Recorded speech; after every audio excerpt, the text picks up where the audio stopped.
폴란드 바사 공작과 부인 카타리나 자겔로의 사랑은 지금까지 사람들의 입에 자주 오르내리는 유명한 사랑의 얘기죠. 폴란드의 에릭 왕은 바사 공자에게 반역죄를 적용해서 종신형을 선고했다고 합니다. 그때 이 아내된 카타리나는 왕을 찾아가서 이렇게 예언했다고 하죠. 저도 남편과 함께 복역할 수 있도록 선체해 주십시오. 참 요즘 이런 아내가 있으면 복받은 사람입니다. 왕은 깜짝 놀라 카타리나에게 물었습니다. 부인, 종신형이 무엇인지 모르십니까? 죽을 때까지 감옥에서 벗어나지 못하는 무서운 형벌입니다. 아무 죄도 없는 당신이 왜 옥살이를 남편과 함께 하려고 합니까? 그때 카타리나는 손가락에 반지를 빼서 왕에게 딱 보여주었습니다. 왕이시여, 이 반지에는 이렇게 써 있습니다. 모스 솔라 라는 글귀가 쓰여져 있습니다. 그 뜻은 죽음이 우리를 갈라놓을 때까지라는 뜻입니다. 종신형을 받았음에도 불구하고 남편은 여전히 저와 한 몸입니다. 결혼식 때의 약속은 지금도 유효합니다. 저는 제 남편과 함께 종신형을 받고 감옥에서 함께 지내겠습니다. 결국 카타리나는 남편과 한 감방에서 투옥해 무려 17년을 복역했다고 합니다. 17년. 에릭 왕의 죽자 부부는 함께 석방되어서 같이 행복하게 살 수 있었다고 하는데, 진정한 사랑은 기쁨으로 마지막까지 고통도 함께 하는 것이다. 지금 그 말씀을 드리려고 하는 것입니다. 오늘 말씀에 거기에 대해서 아주 관계가 많거든요. 앞장인 11장에서는 요아스가 어린 나이엔 오늘 본문의 12장 바로에 보면 몇 세의 왕이 되었죠? 11장 21절 말씀을 성경을 보겠습니다. 7세 아주 어린 나이의 왕이 되었습니다. 그리고 여호야다의 종교개혁 조치, 그 아달랴가 아주 나라를 바알 숭배, 아세라 숭배로 어지럽기 때문에 11장, 오늘 본문 말씀은 12장 말씀 바로 앞에 11장 말씀에서 어린 나이에 7세 요아스 왕이 남유다의 왕위로 즉위를 하고요. 그가 왕이 될 때 큰 도움을 준 대제사장입니다. 대제사장 여호야다가 우상을 다 회파하고 바알의 신전을 회파해버리고 바알 신전의 제사장인 맏단을 죽여버립니다. 그래서 종교개혁을 11장 마지막까지 이루죠. 근데 오늘 요아스에게는 당연히 어떻게 될까요? 자, 요아스 12장 1절 본문의 첫 절입니다. 시작입니다. 예후의 제7년에 요아스가 왕이 되어 예루살렘에서 40년간 통치하니라. 그의 어머니 이름은 시비아라 부엘세바 사람이더라. 아멘. 당연히 요아스가 어린 나이로 7세 어린 나이로 왕위에 즉위했지만요. 11장 마지막 절 21절 말씀이죠. 12장 말씀에 본격적으로 왕이 된 요아스의 치적에 대해서, 정치 행각에 대해서 이제 기술할 수밖에 없죠. 기술하고 있습니다. 근데 실은 요아스가 대단한 일을 실은 많이 합니다. 11장 1절 말씀에 북이스라엘은 왕이 누굴까요? 기억해 놓으시면 도움이 많이 됩니다. 왜냐하면 남유다 북이스라엘 여기 내용 저기 내용 막 하거든요. 북이스라엘 왕은 예후입니다. 예후. 북이스라엘 바알 우상을 척결하는 데 하나님 쓰임 받았던 거예요. 그러나 그부터 그의 자녀들은 하나님을 따르지 않고 북이스라엘 새로운 여로보암의 아주 악한 길을 따르죠. 결국은 4대 만에 끝나버리고 합니다. 어떻게 됐든지요. 주님의 일에 쓰임 받는 건 맞습니다. 이 예후도 처음은 좋았습니다. 그래서 예후의 제7년에 북이스라엘 왕은 예후구나. 7년이 됐구나. 근데 남유다의 요아스 왕이 어린 나이에 7세 왕이 되었습니다. 그런데 몇 년을 통치해요? 40년을 통치합니다. 그럼 뭔가 있네요. 되게 왕이 즉위한 기간을 보면요. 왕이 선한 왕인가 그렇지 않은가 되게 진지하게 갑니다. 그 왕이 즉위한 기간을 쭉 연구해 보면 그렇습니다. 솔직히요. 그래서 왕이 지금 요아스 왕에 40년 통치했다는 건 실은 대단한 일입니다. 북이스라엘 왕들 같은 경우는 몇 년, 며칠 막 근데 다 갈아치워버리시거든요. 하나님이. 근데 요아스 왕의 40년을 통치했습니다. 뭔가 있구나. 하나님을 향해서 뭔가 선한 일이 있구나. 역시 2절입니다. 요아스는 제사장 여호야다가 그를 교훈한 모든 날 동안에는 어떻게 했죠? 여호와 보시기에 정직히 행하였으되. 하나님 앞에서 바르게 옳게 즉 정직하게 주의 말씀대로 순종하고 행한다는 것은요. 그 인생에게도 큰 복입니다. 근데 3절 말씀에 보니까 이건 좀 안 좋다라는 말씀이죠. 다만 산당들을 제거하지 아니하였으므로 백성이 여전히 산당에서 제사를 뭐 했어요? 분향하였더라. 여러분, 산당은 왜 성경 말씀에 계속 남유다 북이스라엘 계속 얘기할 때 산당하면 왜 역대기 기자든 열왕기 기자든 왜 이렇게 피치를 소리로 높여서 언성을 자꾸 높일까요? 원래 산당은 가나안 사람들 팔레스타인 지역에 우상을 섬기는 장소였거든요. 이걸 완전히 주님이 다 회파하고 제거해버려 말씀하셨는데 끝끝내 잘 회파하고 제거를 안 해요. 나중에 요아스 왕 후에 히스기야 왕 때 가서야 산당을 제거합니다. 그러니까 요아스 왕의 주님 앞에 정직히 행하였다는 건 실은 이 말씀은 오늘 말씀의 12장 말씀의 주된 내용인 성전을 보수한 일을 말합니다. 그건 성전 보수한 일이 뭐 대단한가? 대단한 것입니다. 아마시아 왕 후에 이런 일이 거의 없었습니다. 아마시아 왕 후에 그 뒤에 말씀 보면 그 앞에 선왕 한 명이 성전에 단을 중수한 것, 즉 아사왕이네요. 아사왕. 정확히 말하면 아사왕이 여호와의 단을 BC 910년경에 중수, 이렇게 허물어지고 안 좋아진 거 이게 다 개축하고 보수해서 딱 수리를 한 거죠.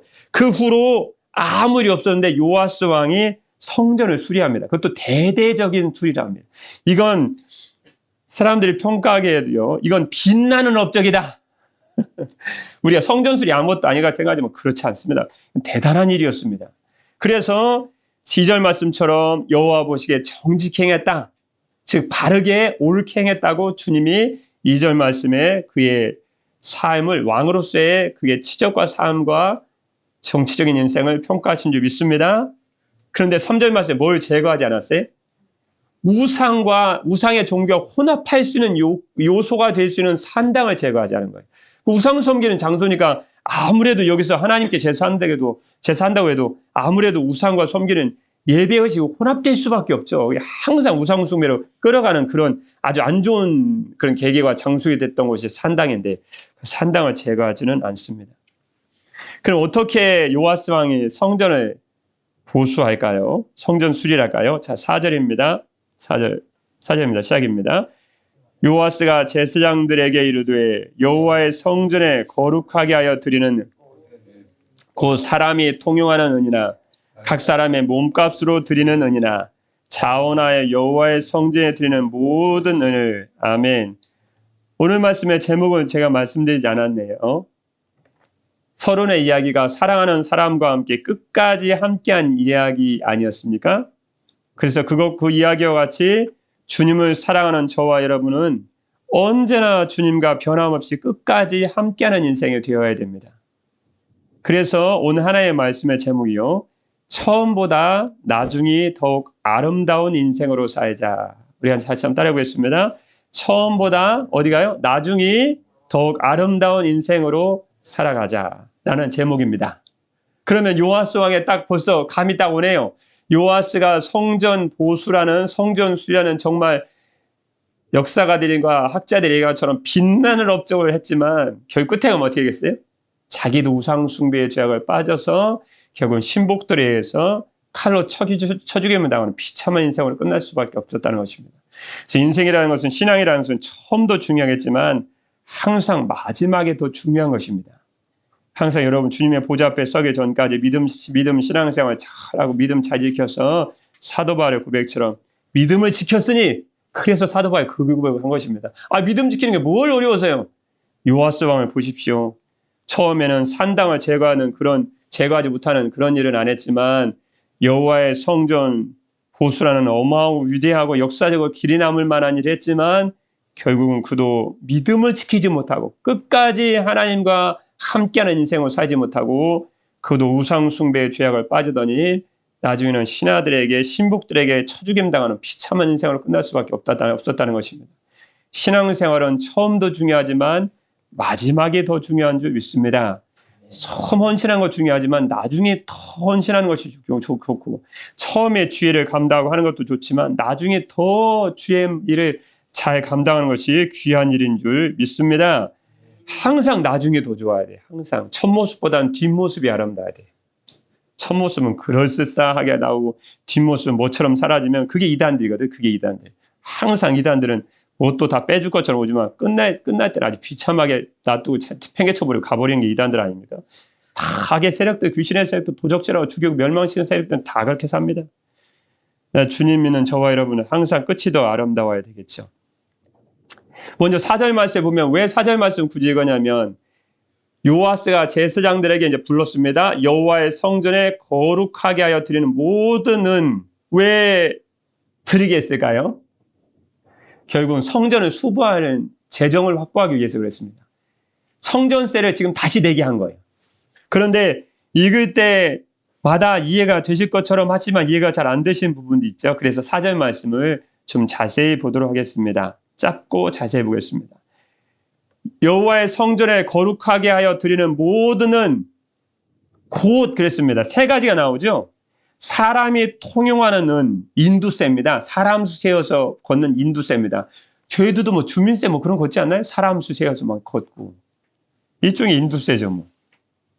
그리고 두 번째, 각 사람의 몸값으로 드리는 은, 이것은 남녀노소의 차이에 따라서 능력의 차이가 있지 않습니까? 분명한 건요. 그래서 남녀노소 차이에 따라 드리는 성전세를 의미합니다. 첫 번째는 인두세구나. 머리수 세어서 누구나 내는. 두 번째는 성전세구나. 그런데 뭐의 차이에 따라서 차별을 두었어요? 남자, 여자. 이거 남녀 차별이 존재하네. 그게 의미가 아니고 능력에 따라서.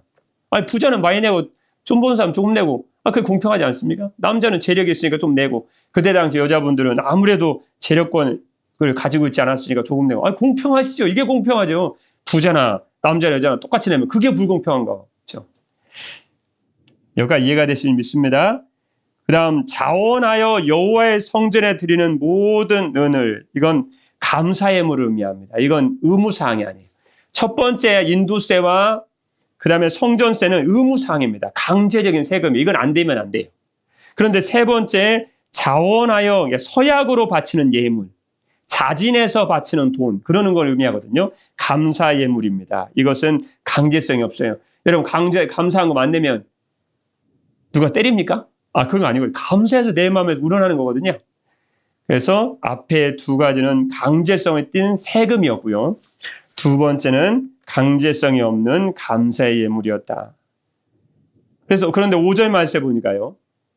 제사장들이 각각 아는 자에게서 받아들여 성전의 어느 곳이든지 파손한 것을 보거든 그것으로 수리하라 하였으나, 지금 4절 말씀부터 5절 말씀부터 4절 말씀부터 계속 16절까지의 말씀은요. 요아스 왕의 치세 동안 가장 중요한 게 뭐였죠? 성전 수리예요. 이걸 얘기하지 않으면 요아스 왕에 대해서 안 배운 겁니다. 근데 다른 건 몰라도 성전 수리, 그걸 하면 요아스 왕에 대해서 어느 정도 배운 거죠. 그래서 4절부터 4, 5, 6, 7, 8, 9, 10, 11, 12, 16절까지는 성전 수리에 대한 것입니다. 그런데 성전 수리는 두 번으로 나누어집니다. 왜냐하면 첫 번째 성전 수리 때 제사장들에게 맡겼더니 제대로 안 해요, 일을. 그 돈을 유용해서 성전 다른 기물들을 사고 다른 필요 있는 걸 사요. 그래서 다시 불러요. 7절 말씀에 요아스 왕이 대제사장 여호야다와 제사장들 불러서 너희가 이제 관할하지 말아라. 재정 담당을 바꿔요. 그리고 그 돈을 실제적으로 그 일을 하는 사람들한테 맡겨요. 그래서 그 사람이 그 성전 수리 전문가, 일하는 전문가들 있지 않습니까? 건축업자들. 그들에게 건축 전문가들에게 딱 맡겨서 그 돈을 일꾼들 미장하는 사람들, 벽돌사하는 사람들, 이런 사람들한테 다 맡겨요. 그래서 전문가들이 이제 일하게 하죠. 그랬더니 굉장히 성실하게 수행해서 결국 15절 말씀처럼요. 이 중간 말씀 여러분 읽어보시면 금방 아십니다. 15절 말씀처럼 15절입니다. 시작입니다. 또 그 은을 받아 일꾼에게 주는 사람들과 회개하지 아니하였으니 성실히를 하였습니다. 아멘. 그러니까 17절 말씀에 보면 11절 말씀에 보면 그 달아본 은을, 그러니까 은을 자발적으로 백성이 내게 한 거예요. 전에는요. 제사장들이 자기가 관할하는 마을에서 걷어온 거고요. 그랬더니 제사장들이 성전을 수리하는 데를 안 쓰고 다른 성전 기물을 산다거나 다른 데 유용한 거예요. 근데 성전 수리가 제대로 안 됐어요. 그게 성전 1차 성전 수리를 명했는데 안 됐어요. 그때 17절 말씀처럼 대제사장과 제사장 불러서 너희가 이제 관할하지 마라. 너희는 뒷전으로 빠져라. 너가 이제 성전 수리에 관할하지 마라. 왜냐면 제대로 안 하니까요. 그래서 백성들이 자발적으로 성전에 필요한 은을 내게 한 거죠. 7절 마지막 절 말씀처럼요. 너희가 아는 사람에게, 제사장들이 관할하는 마을을 의미합니다. 마을 사람들 다 알죠. 그 아는 사람에게 은을 받지 말고 그들이 성전의 파손한 데를 위하여 직접 드리게 하라. 백성들이 자발적으로 이제 그런 마음을, 자발성을 끌어낸 거죠. 그래서 11절 말씀에 보면 백성들이 은을 냈습니다. 이제 제사장들은 여기에 관여해요, 안 해요? 안 해요. 자기 업무만 하는 거예요. 그리고 누가 내요? 백성의 은을 직접 내요. 그 궤를 만들어서. 중간에 말씀은 읽어보시면 압니다. 그랬던 11절 말씀처럼요. 그 달아본 은을 세지 않고 왜 달아요? 은을 세야죠. 하나, 둘, 셋, 넷. 아닙니다. 그때 당시 은을 달았습니다. 자루에다 딱 놓고 무게를 재요. 얼마? 이렇게. 쉽겠네요. 그러니까.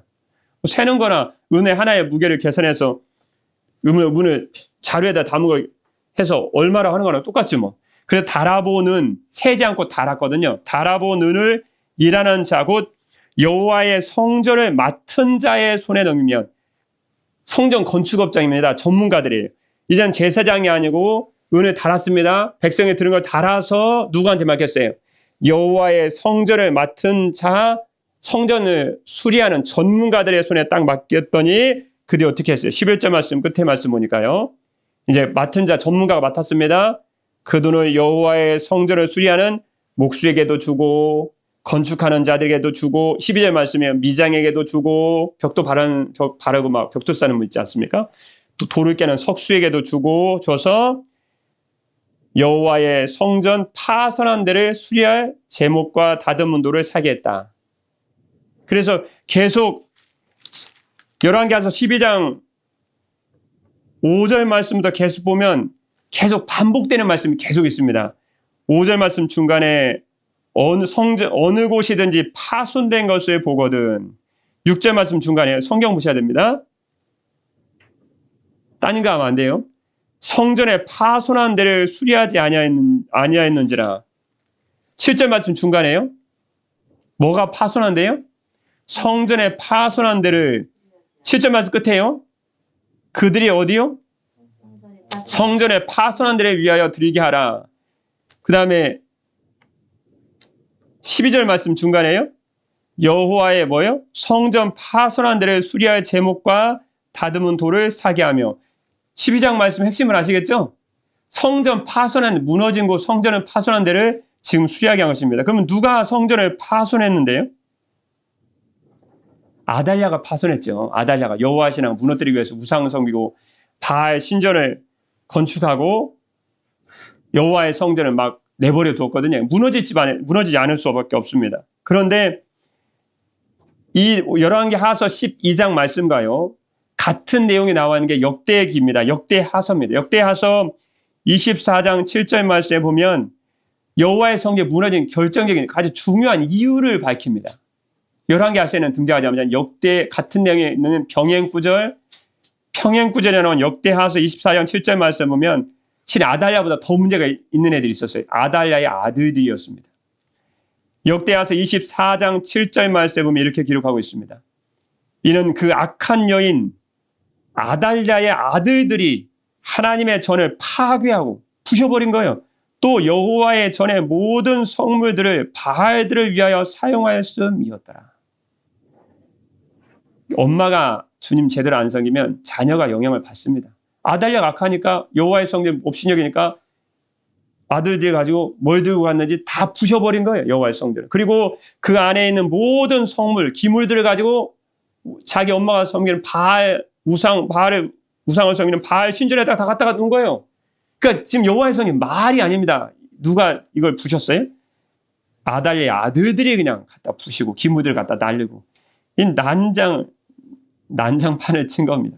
그래서 실은 여호와의 성전 수리, 지금은 하나님을 섬기는 때가 돌아왔기 때문에 여호와의 성전 수리를 안 할 수 없는 그런 상황이 된 거죠. 그런데 왜 오늘 말씀 되게 이해가 됐죠? 성전 파손한 데를 수리하는구나. 열왕기하서 12장 말씀 읽어보면 그걸 안 느낄 수가 없습니다. 그런데 왜 요아스 왕이 굳이 다른 왕들은 그다지 신경을 쓰지 않았던 다른 왕들이 잘못한 거죠. 그런데 요아스 왕은 왜 성전 수리에 이처럼 혼신의 힘을 쏟아서 그가 왕으로 재위한 동안 이렇게 애를 썼을까요? 그 어린 시절을 성전에서 보호를 받았지 않습니까? 요아스 왕에는 성전이라는 의미가 하나님의 보호를 의미하는 곳이었거든요. 그 성전이란 그러면 반드시 내가 왕이 되면 수리하고 만다. 그걸 아주 성전에 사는 동안 그런 생각을 안 할 수가 없는 사람이었습니다. 그래서 어린 시절 성전에서 보호받은 생각으로 지금 성전 수리를 특별히 하는 줄 믿습니다. 그래서 어렸을 때 주님 잘 섬기는 기억이 중요합니다. 대부분 예수님 떠난 어른들, 예수님 떠난 분들도 전도하다 보면 항상 주일학교 때 크리스마스 때는 갔습니다.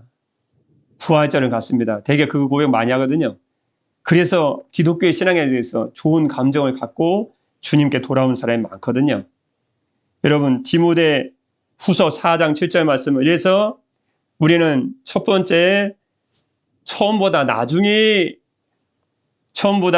더욱 아름다운 인생으로 살아가자라는 주의 말씀에서 첫 번째 말씀은 처음 믿음을 끝까지 지켜야 된다. 디모데후서 4장 7절 말씀에 바울의 고백이 생각나지 않으십니까?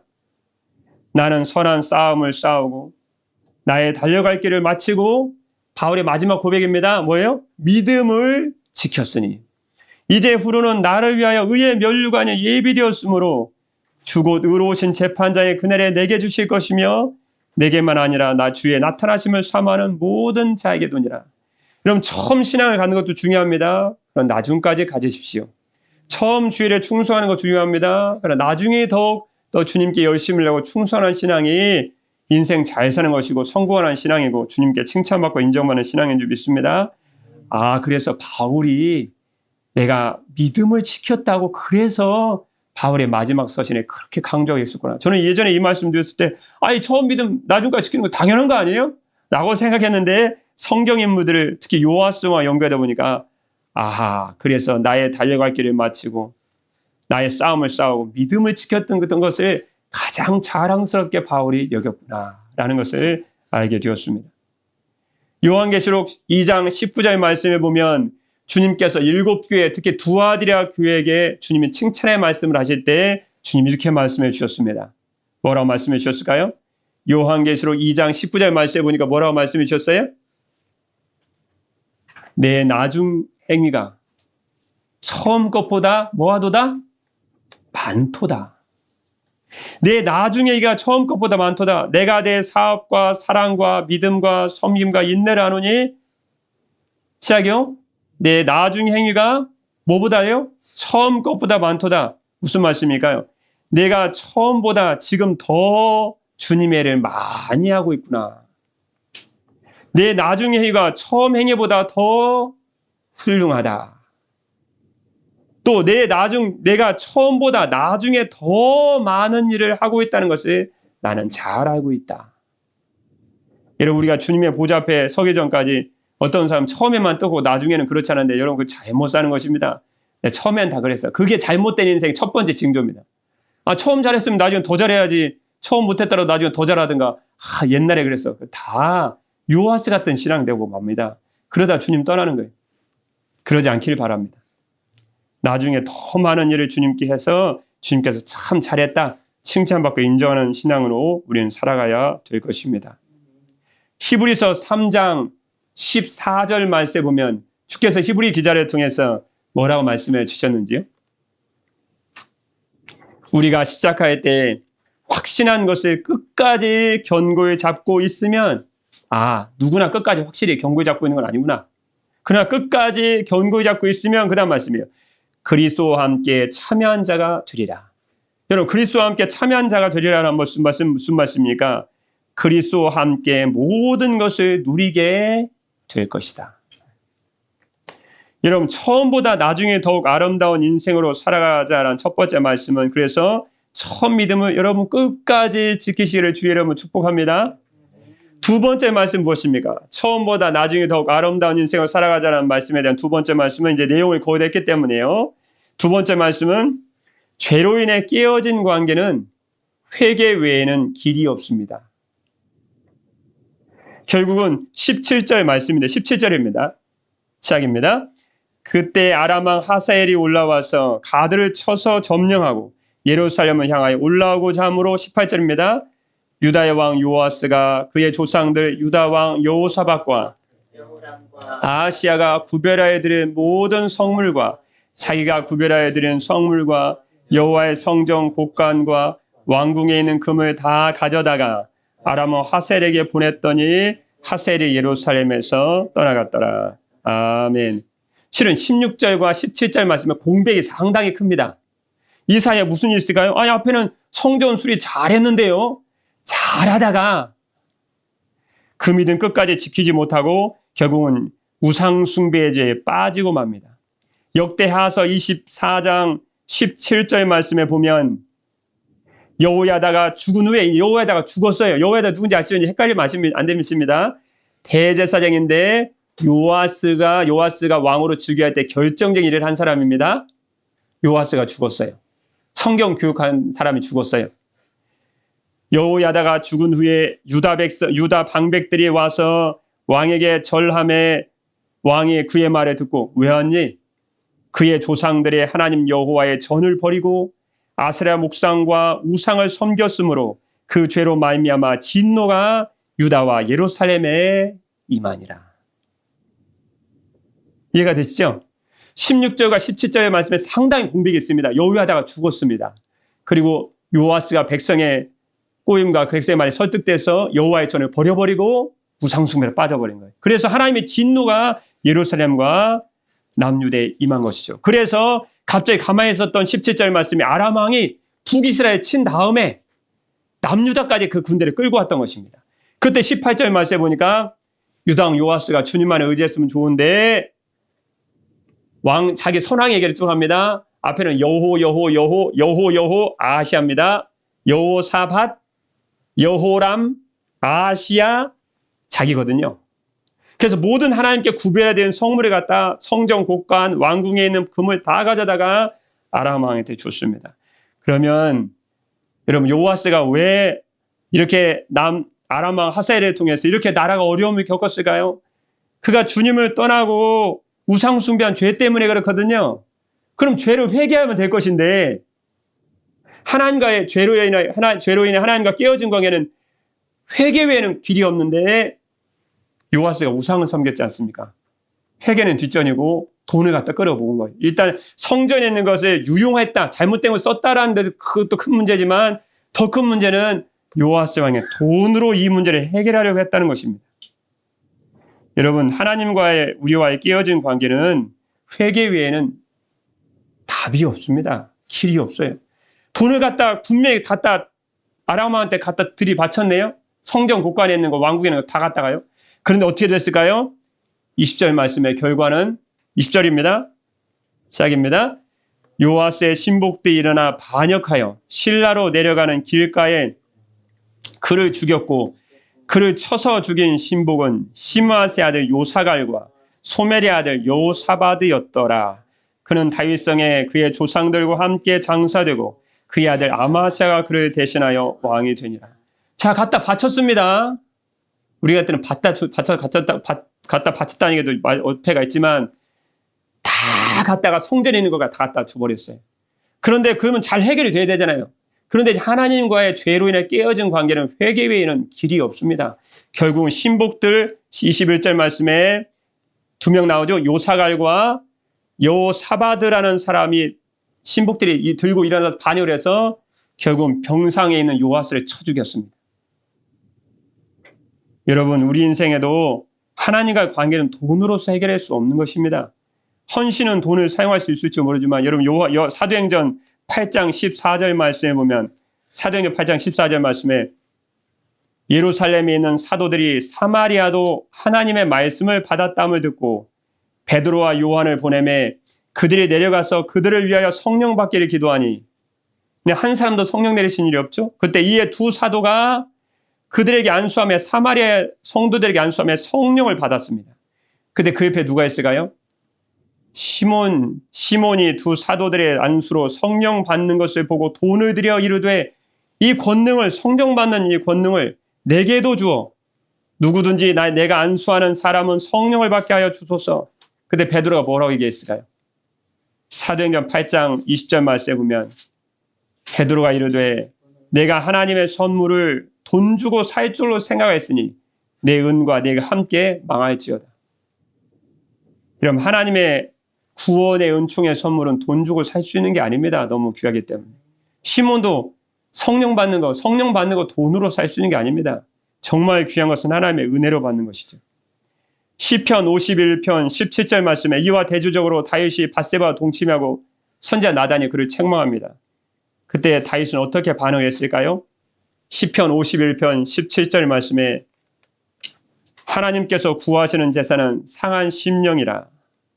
하나님이여 상하고 통회하는 마음을 주께서 멸시하지 아니하시리이다. 그래서 회개를 통해서 하나님과 관계가 다시 회복됐습니다.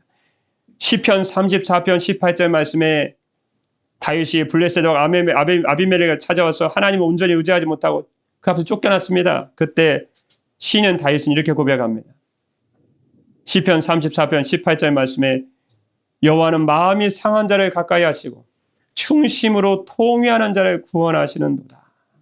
죄로 마음 아파하는 성도들을 구원해 주는 것이 요하스처럼 돈으로 해결해 줄 수 없는 것입니다. 잠언서 28장 13절 말씀은 마치 요하스 왕에게 해당되는 말씀 같습니다. 자기의 죄를 숨기는 자는 형통하지 못하나 죄를 자복하고 버리는 자는 불쌍히 여김을 받으리라. 여러분, 처음보다 나중에 더욱 아름다운 인생으로 살아가는 말씀에 대한 세 번째 말씀 무엇일까요? 하나님께 받은 그 큰 은혜를 보답하는 자로 살아가야 합니다. 입니다. 여러분, 요아스 왕은 아시아 왕이 죽은 후에 아달랴가 왕위를 찬탈하는 과정에서 그 형제들은 다 죽었습니다. 그만 살아남은 거예요. 성전에 6년 동안 숨어있다가 살아나고 제사장 여호야다의 도움으로 아달랴를 축출하고 정말 하나님의 큰 은혜를 받아서 있을 수 없는 일인 왕위에 오를 수 있었습니다. 그럼에도 불구하고 그 큰 은혜를 여호야다를 통해서 베푸신 하나님의 큰 은혜를 배반하고 우상을 섬기고 결국은 역대하서 24장 말씀에 보면 자신을 구해준 여호야다의 아들인 동시에 제사장이면서 선지자인 스가랴를 우상 섬기지 말라고 하나님의 말씀을 전했다고 자기 마음에 안 드는 얘기했다고 그리고 백성들과 돌로 쳐 죽이게 합니다. 아주 배은 망덕한 자입니다. 여러분, 하나님께 받은 은혜는 어떻게 하라고 지금 주셨을까요?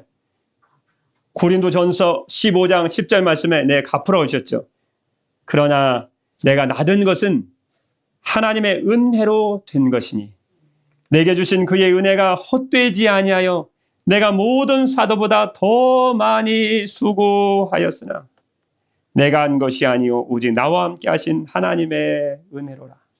구원을 받은 바울은 그 은혜를 어떻게 하든지 갖고 싶어서 다른 사도들보다 다른 사도들 가운데서 어느 누구보다도 더 열심히 주를 위해 충성하고 일했다는 것입니다.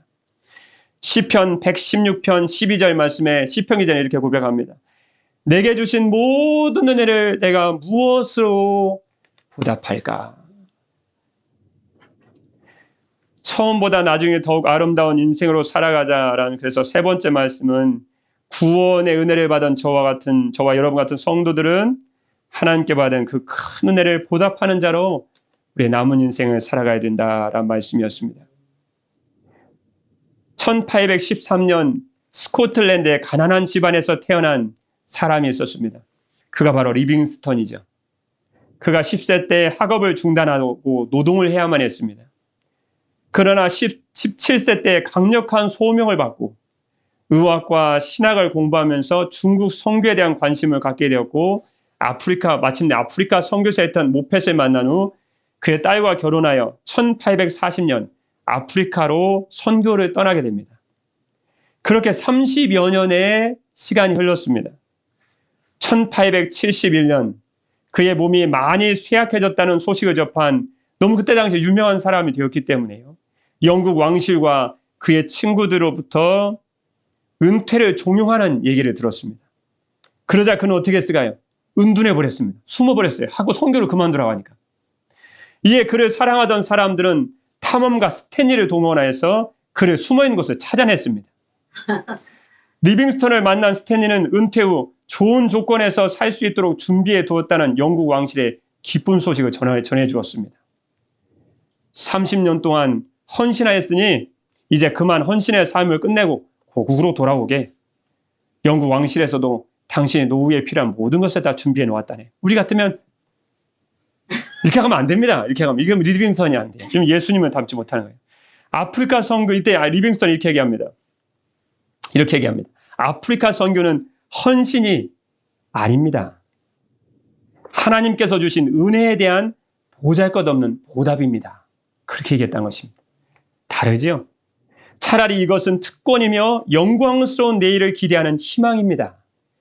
현재의 고난은 장차 나타날 영광과 절대 비교할 수 없지요. 그렇게 말했다는 것입니다. 여러분, 리빙스턴이 자신의 헌신을 주님에게 해드린 것입니다.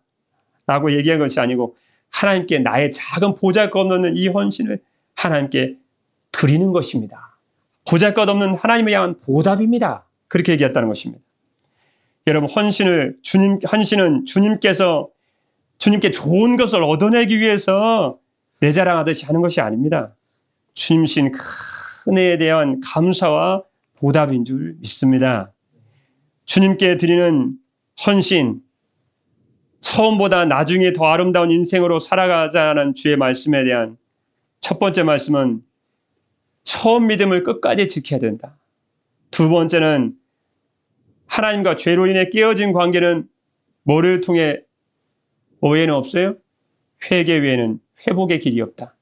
세 번째 말씀은 마지막 리빙스턴의 이야기처럼 구원의 은혜를 받은 저와 여러분 같은 성도들은 하나님께 받은 그 큰 은혜를 보답하는 자로 살아가야 된다고 말씀해 주셨습니다. 오늘 이후로 저와 여러분의 삶은 처음보다 나중에 더 아름다운 인생으로 살아가십시오. 그래서 여러분을 죄에서 구원하시고 건져주신 주님의 은혜만을 보답하며 처음 믿음을 끝까지 지키고 죄로 인한 것은 회개로 해결하고 큰 은혜를 보답하는 자로 성도로 살아가서 처음보다 나중에 더욱 아름다운 인생으로 살아가시기를 우리 주님의 이름으로 축복합니다. 기도하겠습니다. 명한 대로 하였다고 종에게 감사하겠느냐? 이와 같이 너희도 명령 받은 것을 다 행한 후에 이르기를 우리는 무익한 종이라 우리가 하여야 할 일을 한 것뿐이라 할지니라. 아멘. 우리 사랑의 믿음의 주님, 우리의 믿음 온전하게 하시는 우리 예수님, 우리가 마땅히 하여야 할 일을 한 것뿐입니다. 주님 보좌 앞에 서기 전까지 처음보다 나중에 더욱 아름다운 인생으로 살게 하여 주옵소서. 최후의 승리자로 이 땅을 살아가신 우리 주 예수 그리스도의 이름으로 기도드립니다. 아멘.